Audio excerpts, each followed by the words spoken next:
So today we're going to dive into some really, really interesting stuff. It's a bit of a tangled web we're going to try to untangle for everybody today. It's this idea of what some people call the Shadow Pact, and it involves some pretty heavy hitters. The CIA, the Vatican, the Sicilian Mafia, even ex-Nazis, and how they supposedly all worked together during the Cold War to fight against the Soviets. Crazy, right? I mean, it sounds like a movie. It does. It sounds like a conspiracy theory. Absolutely. But we've got a ton of research here to go through. Historical analyses, declassified documents, even firsthand accounts from people who are allegedly involved. Yeah, and some of this stuff is pretty well documented. Like, there's no question that it happened. Right. But then there are other parts that are still shrouded in mystery. Yeah. And that's where the conspiracy theories come in, Well, and that's what makes it so fascinating, right? Absolutely. Trying to separate what's real and what's not. Yeah, exactly. Are we dealing with a genuine pact, a formal alliance, or is it more like a convergence of interests? Right. Where these different groups just kind of ended up working together because they had a common enemy. Yeah, and I think that's going to be one of the big questions we're going to be wrestling with today. Totally.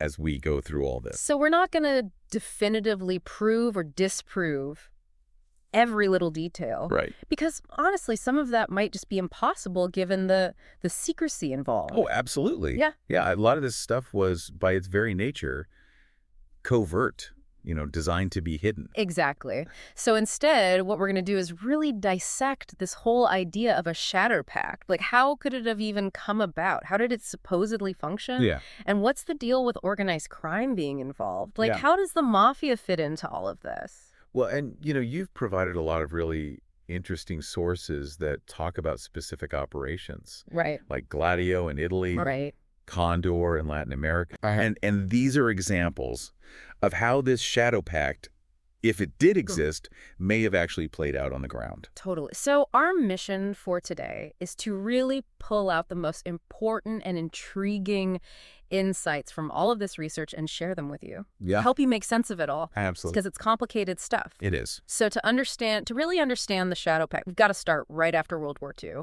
Right. World War II ends, it's 1945. Yeah. The alliance that defeated the Axis powers, the U.S., the Soviets, the Brits, that alliance starts to crumble almost immediately. Yep. The common enemy is gone, and suddenly the former allies are looking at each other with a lot of suspicion. Right, exactly. And that's how the Cold War begins. Right there. This ideological and geopolitical struggle between the United States and the Soviet Union.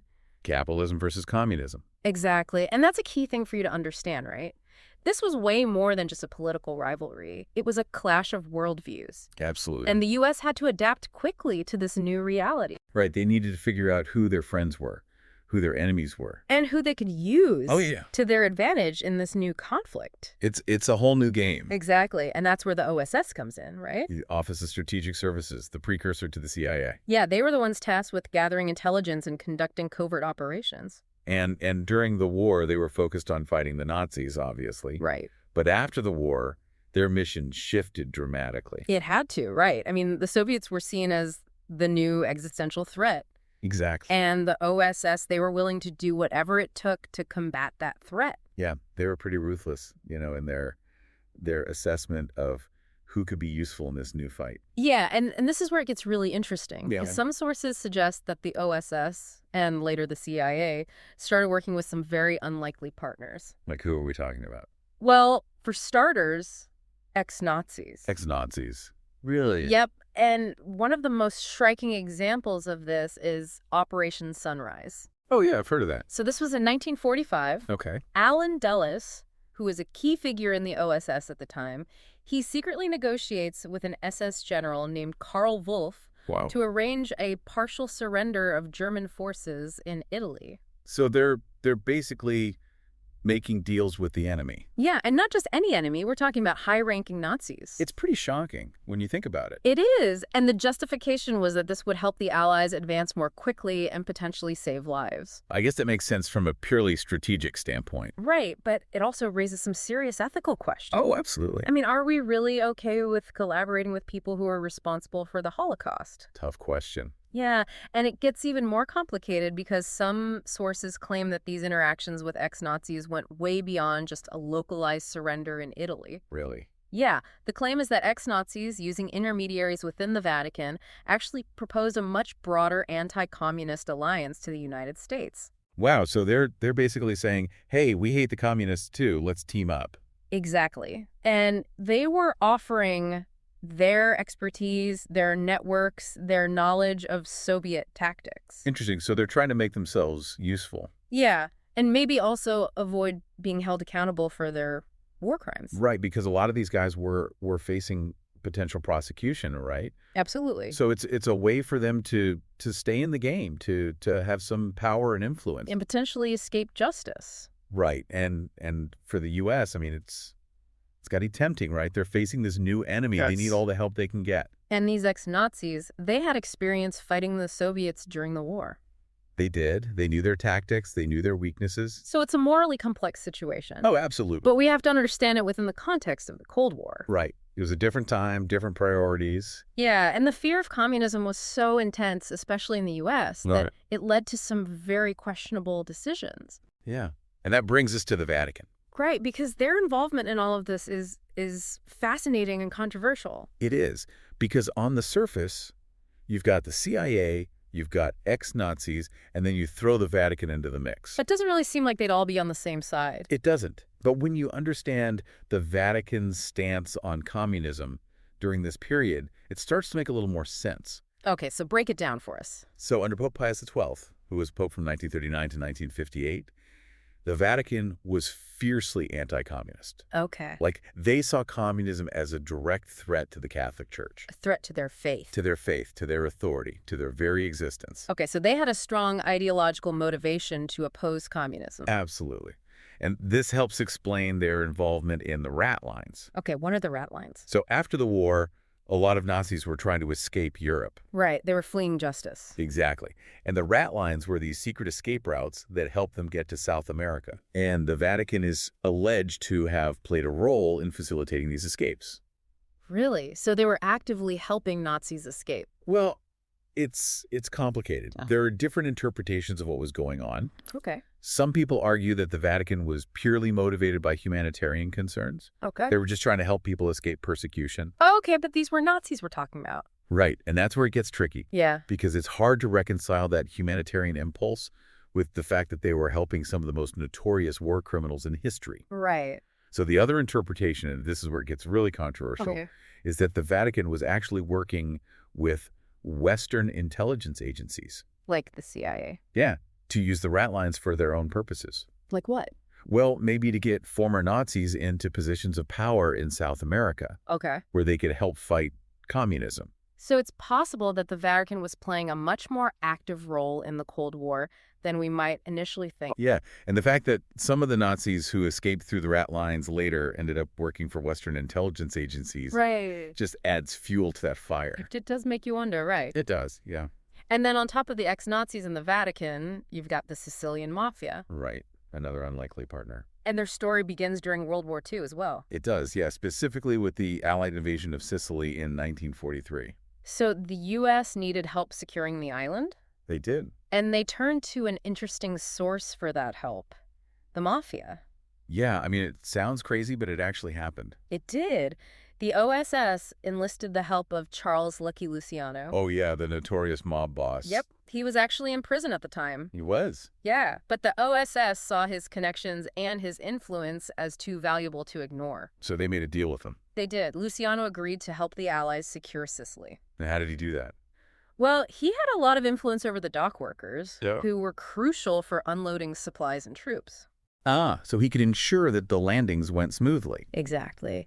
And he also helped the OSS gather intelligence on the island. Interesting. And in return for his cooperation, Luciano got a pretty sweet deal. Early release from prison and deportation back to Italy in 1946. So he's basically back in business. Pretty much, and this is where the speculation starts, right? Yeah. Was this just a one-time wartime arrangement? Right. Or did it lay the groundwork for a more lasting relationship between the Mafia and U.S. intelligence? A relationship that could be beneficial to both sides. Exactly. The Mafia had the networks, the manpower, the ruthlessness. Yeah, and the U.S. intelligence agencies, they needed people who could operate in the shadows. Get things done that they couldn't do officially. Exactly. So it's a match made in, well, maybe not heaven. Not heaven. But definitely a match made somewhere. Yeah, somewhere in the dark underbelly of the Cold War. Right. And it's important to note that this wasn't the only time the U.S. allegedly worked with questionable partners. Right. There's also the case of Paul Helliwell. Who was he? He was an OSS officer who's alleged to have used opium profits in China during World War II. Opium profits? Yeah, to fund anti-communist operations. So they were basically using drug money to fight communism. It seems so. And some people argue that this experience with Helliwell in China kind of set a precedent for later CIA involvement in the drug trade. A precedent that could have continued through the Cold War. Right, and we'll talk more about that later. Yeah, we'll definitely get to that. But for now, let's just summarize what we've got so far. Okay. We've got ex-Nazis who are offering their expertise and their networks in exchange for survival and maybe a chance to avoid accountability. Yep. We've got the Vatican, who is fiercely anti-communist and might have been involved in helping Nazis escape and potentially even laundering money. Right. And we've got the Sicilian Mafia, who is looking to rebuild their power and wealth and is willing to work with U.S. intelligence to do so. And all of this is happening against the backdrop of the Cold War. Right, this global struggle between the U.S. and the Soviet Union. Where both sides are willing to use any means necessary to win. Exactly. So this is the context in which the alleged Shadow Pact emerged. It's a perfect storm of ideology, opportunism, and desperation. And the consequences of this alleged pact, they were felt all over the world. Yeah, one of the most well-known examples of this is Operation Gladio. Okay, so tell us about Operation Gladio. So in the late 1940s, NATO, which was the Western military alliance formed to counter the Soviet Union, they set up these secret stay-behind armies across Western Europe. Stay-behind armies, what does that mean? So the idea was that if the Soviets ever invaded Western Europe, these secret armies would stay behind enemy lines and conduct sabotage, guerrilla warfare, basically harass the Soviets and make their lives as difficult as possible. So it was like a secret resistance movement? Exactly. And they were preparing for a potential World War III. That's right. Wow, that's pretty intense. Yeah, it is. And these Gladio networks, they were highly secretive. Okay. I mean, their very existence was denied for decades. Really? Yeah.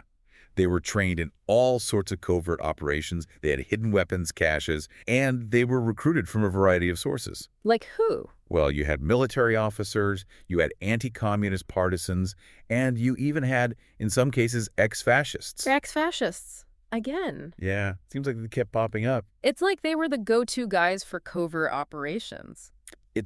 It's kind of disturbing when you think about it. It is, and one of the most active and controversial Gladio networks was in Italy. Right. Italy was a key battleground in the Cold War. Okay, why?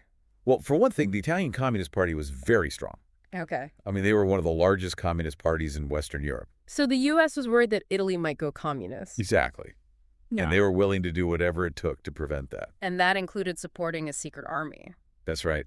And Italy's Gladio network was formalized in 1956 in a secret agreement between the CIA and Italian intelligence. Okay. And they had a base on the island of Sardinia at a place called Capo Maraggiu, which was funded by the CIA and run by Italy's intelligence service. So it was a joint operation. It was. And what did they do at this base? Well, they trained Gladio operatives in sabotage, guerrilla warfare, all sorts of covert stuff. And they stockpiled weapons? Yep, they had a whole arsenal hidden away there. Wow, and this was all happening right under the noses of the Italian public. That's right. They had no idea. Nope. And what's even more disturbing is that in the 1960s, the mission of Gladio in Italy allegedly started to shift. How so? Well, Italy was going through a lot of political turmoil in the 1960s. Right. There were student protests, labor unrest, a lot of social upheaval. And the Italian Communist Party was gaining even more popularity. Right. So some sources suggest that Gladio's focus shifted from preparing for a Soviet invasion to actually destabilizing the country. Destabilizing their own country. Yeah, the idea was to create a climate of fear and chaos. Okay. And then blame it on the communists. So they could justify cracking down on them. Exactly. And this is often referred to as the strategy of tension. It's a pretty cynical strategy. It is. And one of the most horrific examples of this alleged strategy is the Piazza Fontana bombing in Milan in 1969. Oh, yeah, I've heard of that. 17 people were killed in that bombing. It was a terrible tragedy. It was. And initially, the authorities blamed it on anarchist groups. Okay. But over time, evidence emerged that pointed to neo-fascist groups with ties to Italian intelligence. Then potentially to the CIA. Exactly. And this bombing is seen as a turning point in Italian history. It ushered in the Years of Lead. What were the Years of Lead? It was a decade of political violence in Italy, with bombings, assassinations, kidnappings, all sorts of terrible things. And it's believed that Gladio played a role in a lot of this violence. Yeah, either directly or indirectly. So it's a really dark chapter in Italian history. It is, and it's a stark reminder of the dangers of covert operations. And the lengths to which governments will go to achieve their goals. Absolutely, and the revelations about Gladio in Italy didn't come out until the 1990s. Really? Yeah, it was a huge scandal when it finally broke. So what happened? Well, in 1990, an Italian parliamentary report confirmed the existence of Gladio. Wow. And it detailed the CIA's involvement in the network. And what about the Vatican? Was there any evidence of their involvement? It's less clear-cut, Okay. but there have been persistent allegations that the Vatican Bank, the IOR, was used to launder money for Gladio. So they might have been providing financial support. It's possible, although there's no definitive proof from the 1960s. Okay. But later financial scandals involving the Vatican Bank, like the Banco Ambrosiano affair in the 1980s, Right. kind of lend credence to those allegations. So it's still an open question. It is. And what about the Mafia? Were they involved in Gladio in Italy? Well, there's no hard evidence. But given their established ties to U.S. intelligence and their expertise in smuggling and covert operations, Right.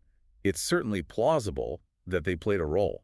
Like maybe moving weapons or money for Gladio. Yeah, it wouldn't be out of character for them. So it's a lot to take in, right? It is, yeah. We've got this secret army operating in Italy with ties to the CIA, potentially the Vatican, and maybe even the Mafia. And it's allegedly involved in some very dark stuff.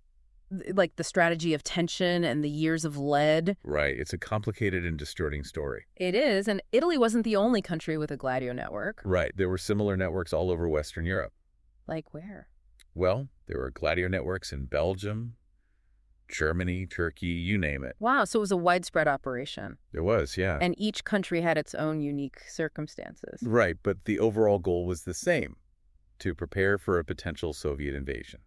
And to combat communism by any means necessary. Exactly, and in some cases that meant resorting to some very questionable tactics. And Italy, with its strong Communist Party and its history of political violence, Right. it became a particularly intense and tragic example of how Gladio could go wrong. Yeah, it's a cautionary tale, for sure. It is, and the fact that it took so long for the truth about Gladio to come out just shows how effective these covert operations were at staying hidden. And how difficult it is to hold those in power accountable for their actions. Exactly. And speaking of accountability, the 1978 kidnapping and murder of Aldo Moro in Italy. Oh, yeah, that was a huge event. It was. Moro was a former prime minister. Right. And he was kidnapped and killed by the Red Brigades, which was a left-wing terrorist group. A very tragic event. It was. And although the Red Brigades took responsibility for the kidnapping, Right. there have been persistent suspicions that Gladio might have been involved somehow. Like maybe they were manipulating the Red Brigades behind the scenes? Or at least had some foreknowledge of the plot. Yeah, and there have been some pretty compelling pieces of evidence that suggest that might be the case. Like what? Well, for example, there were some documents found in a Red Brigade's hideout Okay. that suggested that they were in contact with people who were connected to Gladio.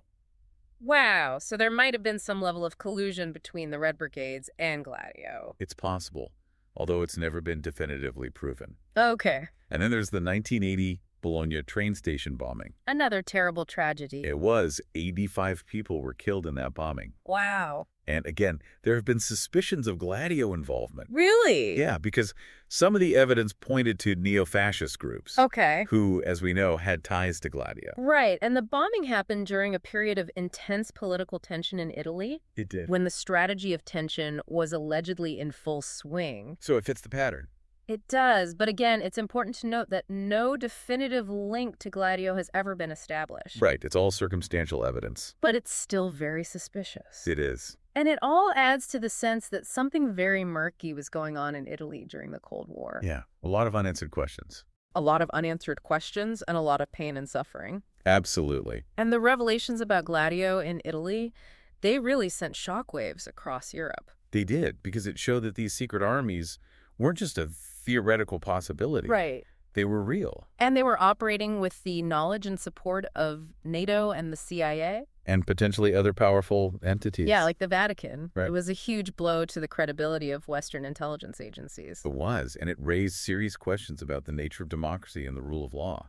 Because if these governments were willing to operate in such secrecy and engage in such questionable activities, right, then what does that say about their commitment to democratic principles? It's a troubling thought. It is, and it's a debate that continues to this day. It does, and it's important to remember that Italy wasn't the only country where Gladio caused controversy. Right, we mentioned France earlier. Yeah, France had its own version of Gladio called Plan Bleu. But as we said, Charles de Gaulle was very suspicious of these secret networks. He saw them as a potential threat to French sovereignty. And he had good reason to be suspicious, right? He did, because there's evidence to suggest that Gladio networks in France might have been involved in some very shady stuff. Like what? Well, for example, there were allegations that they were involved in coup attempts during the Algerian War. Wow. And there were also allegations that they were involved in assassination plots against de Gaulle himself. Really? Yeah, by far-right groups like the OAS, who were opposed to Algerian independence. So de Gaulle saw Gladio as a tool of U.S. interference in French affairs. He did. He believed that the U.S. was using these secret networks to manipulate European politics. And to undermine his leadership. Right, because de Gaulle was a very independent figure. Yeah, what? He wanted France to be a major player on the world stage. And he didn't want to be beholden to the U.S. Exactly. So his suspicions of Gladio were part of a larger struggle for power and influence between France and the U.S. That's right, and this struggle came to a head in 1966 when de Gaulle decided to pull France out of NATO's military command. Wow, that's a big deal. It was a huge blow to NATO. And it showed how serious de Gaulle was about asserting French independence. Absolutely. He wasn't going to tolerate what he saw as U.S. meddling in French affairs. And he wasn't afraid to take drastic action to protect French sovereignty. And this decision also had practical consequences for NATO. Like what? Well, they had to move their headquarters from Paris to Brussels. Wow, so de Gaulle really shook things up. He did. He was a force to be reckoned with. And his actions sent a clear message to the U.S. France was not going to be a pawn in their Cold War games. Exactly. They were going to chart their own course. And that course included rejecting these secret armies and asserting their independence from U.S. influence. And it's a really interesting example of how even within the Western alliance, there were different perspectives on how to fight the Cold War. Right. It wasn't just a monolithic bloc. No, there were tensions and disagreements. And de Gaulle's actions really highlight those tensions. They do, and they show that the alleged Shadow Pact, if it did exist, wasn't universally accepted. Right. There was resistance to it. There was, and that resistance came from some unexpected places. Like the leader of France. Exactly. So now we've talked about Gladio in Europe. Right. But the alleged Shadow Pact also had implications in other parts of the world. It did. Like Latin America. Yeah, and that's where we see Operation Condor. Okay, tell us about Operation Condor. So Operation Condor was a campaign of political repression and state terror that was carried out by right-wing dictatorships in South America in the 1970s and 1980s. Okay. And it was coordinated with the support of the United States. So this is another example of the U.S. meddling in other countries' affairs. It is, and it's a very dark chapter in U.S. foreign policy. So what was the goal of Operation Condor? Well, the official goal was to eliminate communist influence in South America. But in practice, it involved the systematic kidnapping, torture, and murder of anyone who is perceived as a threat to the regimes in power. So it was a brutal crackdown on dissent. It was, and it resulted in the deaths or disappearances of tens of thousands of people. Wow, that's horrific. It is, and the U.S. was deeply involved in this operation. In what way? Well, they provided intelligence, training, and logistical support to the regimes involved. So they were basically helping these dictatorships carry out their dirty work. They were, and there's evidence to suggest that the CIA was even directly involved in some of the killings. Wow, so this is another example of the U.S. using covert operations to achieve its foreign policy goals. It is, and it's a prime example of how the Cold War led to some very morally compromised actions. And the origins of Operation Condor can be traced back to the 1973 coup in Chile. Right, the coup that overthrew the democratically elected government of Salvador Allende. So tell us about Allende. So Allende was a socialist who was elected president of Chile in 1970. And he implemented a number of policies that were aimed at redistributing wealth and nationalizing key industries. Like what? Well, he nationalized the copper mines, which were owned by U.S. companies. Okay. And he also implemented land reform programs, which redistributed land from wealthy landowners to peasants. So he was trying to create a more equitable society. He was, and his policies were very popular with the Chilean people. But they weren't so popular with the U.S. government. No, they weren't, because the U.S. saw Allende as a threat to their interests in the region. And they were worried that his example might inspire other Latin American countries to follow suit. Exactly. They were afraid of a domino effect. So they decided to get rid of him. They did, and they did it with the help of the CIA. Wow. The CIA orchestrated a massive destabilization campaign in Italy. Okay. They funded opposition groups, they spread propaganda, they even staged economic sabotage. And all of this was aimed at undermining Allende's government. Exactly. They wanted to create the conditions for a coup. And they succeeded? They did. On September 11, 1973, the Chilean military, led by General Augusto Pinochet, overthrew Allende's government in a bloody coup. And Allende was killed during the coup? He was, and Pinochet established a brutal dictatorship that ruled Chile for the next 17 years. And the U.S. supported Pinochet's regime? They did. They provided them with military and economic aid. And they turned a blind eye to the human rights abuses that were being committed. Right, because Pinochet's regime was responsible for the deaths or disappearances of thousands of people. And the torture of tens of thousands more. It was a reign of terror. And the U.S. was complicit in it. They were, and the Chilean coup is seen as a turning point in Latin American history. Because it marked the beginning of a period of intense repression across the region. Right, and Operation Condor was the culmination of that repression. So how did Condor work? Well, it was essentially a network of cooperation between the intelligence services of several South American dictatorships, including Chile, Argentina, Brazil, Uruguay, Paraguay, and Bolivia. And what did they cooperate on? Well, they shared intelligence on suspected leftists and dissidents. Okay. And they coordinated cross-border operations to track down and eliminate these individuals. Eliminate? Yeah, we're talking about kidnapping, torture, and murder. So it was a transnational death squad? Essentially, yes. Ever get that feeling like you're reading something historical and it just makes you go, hold on, what? What? Okay, picture this.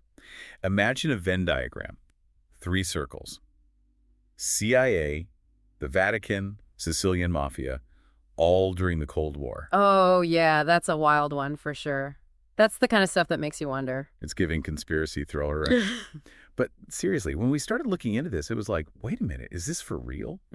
We dove into a bunch of sources, and it seems like these totally different groups, spies, the church, and gangsters, they might have actually found some common ground. Yeah. It sounds crazy, but when you think about the Cold War, it kind of makes sense. The CIA was obsessed with fighting communism. They were doing all sorts of covert stuff, secret missions and whatnot. Right, and the Vatican. They were dead set against communist regimes, too, especially in places like Latin America. They had powerful groups like Opus Dei pushing that agenda. And then you've got the Sicilian Mafia, and they're all about the shady business deals, especially the drug trade. They were getting huge in the international scene. So that's the big question for our deep dive today. Was there really some kind of shadow pact between these groups?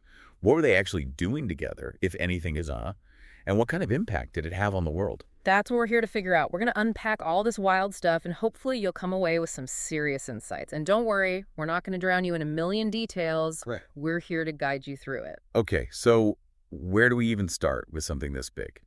What if we start with Operation Condor? That was happening down in South America. It's a really good example of how the CIA and the Vatican might have been working together. Yeah, that's a good place to start. Operation Condor. It kicked off in 1975. Basically, it was a campaign of terror organized by right-wing dictatorships in South America. Think Chile, Argentina, Brazil, Uruguay, Paraguay, Bolivia. And the goal? To crush their political opponents. Full-on elimination, no messing around. Brutal. And the CIA, they weren't just sitting back and watching this happen. Our sources show they were deeply involved, providing all sorts of support behind the scenes. We're talking encrypted communications, intelligence sharing, training. Yeah, and a lot of that training happened at the U.S. Army's School of the Americas. The crazy thing is, the U.S. government was saying one thing publicly about human rights and doing another thing entirely in secret. Right. Declassified documents show that U.S. officials knew all about the brutality of Operation Condor. There are reports that Henry Kissinger himself was briefed on assassination plans. And then you have the assassination of Orlando Letelier in 1976, right here in Washington, D.C. The U.S. didn't really do anything to stop it, makes you think. It does. So how does the Vatican fit into all of this? Okay, so the Vatican was very much aligned with many of these anti-communist regimes. They saw communism as a major threat. It was during the Cold War. Makes sense. Exactly. And then there's liberation theology. This was a movement within the Catholic Church that focused on social justice and helping the poor. But that didn't sit well with everybody. Not at all. The military dictatorships hated it, and so did many conservative Catholics. That's where Opus Dei comes in. This was a powerful conservative Catholic group that had a ton of influence in Chile. They saw Salvador Allende, Chile's socialist president, as a serious threat. They thought he was going to turn Chile into a communist state. They were really worried about it. Our sources suggest that the CIA actually funded an Opus Dei think tank called the Chilean Institute for General Studies, or CIGS. They were involved in shaping economic policy and even drafting the Constitution under Pinochet. Yeah, after the coup. They were basically running the show. And it gets even deeper. Hernán Cubillos, Pinochet's foreign minister, he founded a magazine called Que Pasa, which had ties to Opus Dei. He was also connected to El Mercurio, one of the biggest newspapers in Chile. It's like this whole network of people pushing the same agenda. So the Vatican wasn't exactly neutral in all of this, right? No, they were very much on the side of the anti-communist regimes. But didn't they speak out against the human rights abuses that were happening? That's the thing. There were a lot of brave priests and nuns who risked their lives speaking out. But the people at the top, like Popes Paul VI and John Paul II, they were mostly silent. Pope Jean Paul II even met with Pinochet in 1987. They were seen together publicly. A lot of people saw that as a sign of approval. So basically, the CIA has provided the muscle, and the Vatican is giving it a moral stamp of approval. That's one way to look at it. They both saw communism as such a huge threat that they were willing to overlook some pretty terrible things. And the cost. Tens of thousands of people killed or disappeared. It's a dark chapter in history for sure. And it really took off after the 1973 coup in Chile when Allende was overthrown. That's when Operation Condor was formally launched. The real kicker is it was hosted by Pinochet's secret police, DNA. They were notorious, and they were the ones who really pushed for Condor's phase third. That's when they started assassinating dissidents who had fled abroad. Orlando Letelier, the guy we talked about earlier, he was one of their victims. Wow. Our sources suggest that the Vatican was doing something similar at the same time. They were purging priests who supported liberation theology in Chile.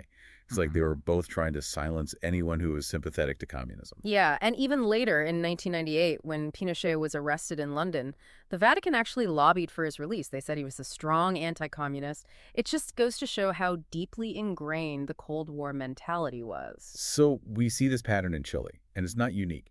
Argentina had its dirty war. Paraguay had Stroessner. Brazil had its military junta.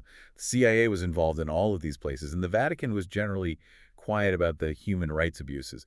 It's a pretty bleak picture. It is. It really makes you question the whole the ends justified the means idea. Absolutely. Okay, let's shift gears a bit. We've talked about the CIA and the Vatican. What about the Mafia? Where did they fit in? So that part of the story actually starts during World War II. In 1943, the Allies were invading Sicily.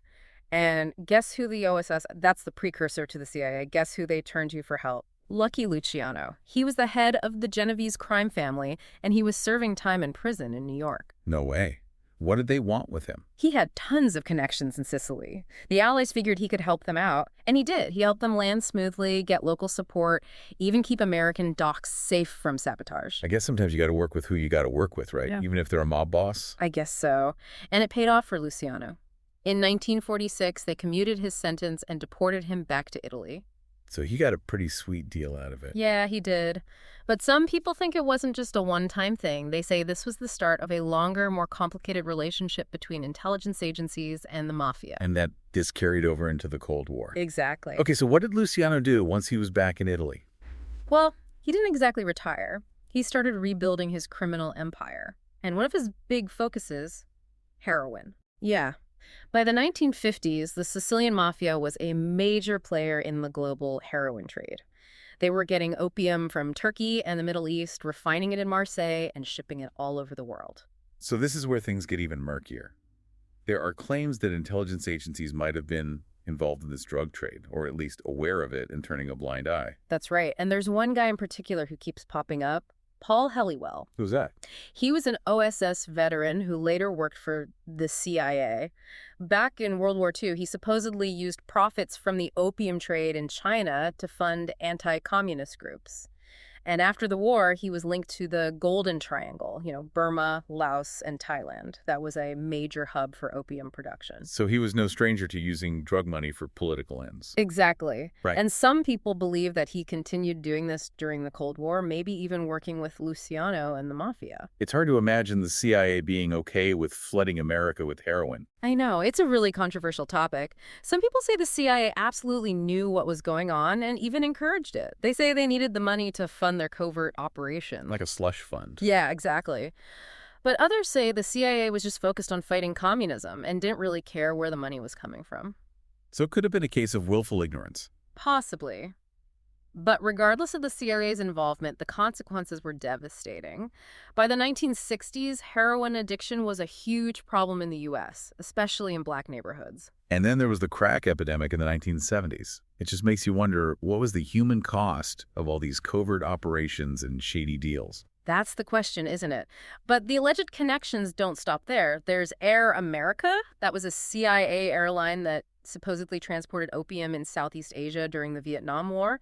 And then you have the Iran-Contra scandal in the 1980s. That involved Contra rebels trafficking cocaine, possibly with CIA knowledge. It's starting to sound like this wasn't just happening in one place. It was a global thing. That's what it looks like. And it raises some really serious questions about how far intelligence agencies were willing to go during the Cold War. Were they so focused on defeating communism that they were willing to turn a blind eye to drug trafficking, even if it meant hurting their own citizens? And to work with criminals. Yeah. So we've got the CIA, the Vatican, the Mafia, yeah, all allegedly working together in some way. Is there anything concrete linking them all together? Some kind of smoking gun? Honestly, I don't think we're going to find a signed contract or anything like that. Of course not. But there are definitely some interesting connections. The CIA was undeniably involved in Operation Condor and Gladio. They let Lucky Luciano go free. The rat lines helped Nazis escape. The Vatican was staunchly anti-communist. There are all these pieces of the puzzle, and they seem to fit together. But there are also other ways to look at it, right? Oh, absolutely. Maybe the Mafia just saw the drug trade as a good business opportunity and the CIA just took advantage of it. Maybe the Vatican was more concerned with humanitarian aid and intelligence gathering than with actually supporting fascism. It's all very complex. It's hard to know for sure what the motivations were. But what's undeniable is that a lot of bad things happened. Italy had its years of lead with all the political violence and terrorism. The dictatorships in South America were brutal. And the drug trade has had a devastating impact worldwide. It's hard to say for sure how much of that can be directly attributed to these alleged alliances, but it's clear that they didn't help. So what's the takeaway for our listeners? I think the big question is this. During the Cold War, was the fight against communism so important that it justified making deals with the devil?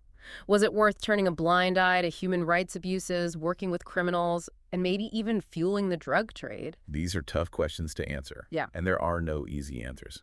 No, there aren't. But I think it's important to remember that history isn't just about dates and facts. It's about people, about choices, and about the consequences of those choices. And those consequences can be far-reaching. So we've covered a lot of ground today. To recap for you, we've talked about the CIA's involvement in Operation Condor and their potential connections to the Mafia's drug trafficking. We've explored the Vatican's complex role, their staunch anti-communism, and the influence of groups like Opus Dei. And while we may never know the full extent of these alleged alliances, the evidence suggests a pretty disturbing picture. And it's not just ancient history. It still matters today. We're still debating the accountability of intelligence agencies, the role of religion in politics, and the origins of the drug war. These are all issues with roots in the Cold War. Yeah. And here's a final thought for you to consider. Could those models of intelligence crime collusion the ones that were allegedly created during the Cold War, could they still be in play today? Maybe not in the same way, but in some evolved form. It's something to think about. The lines between state power, covert operations, and organized crime, they can get pretty blurry. Thanks for listening. Yeah, thanks for joining us. Until next time, keep digging. And keep asking those tough questions. We'll see you on the next deep dive. See you then.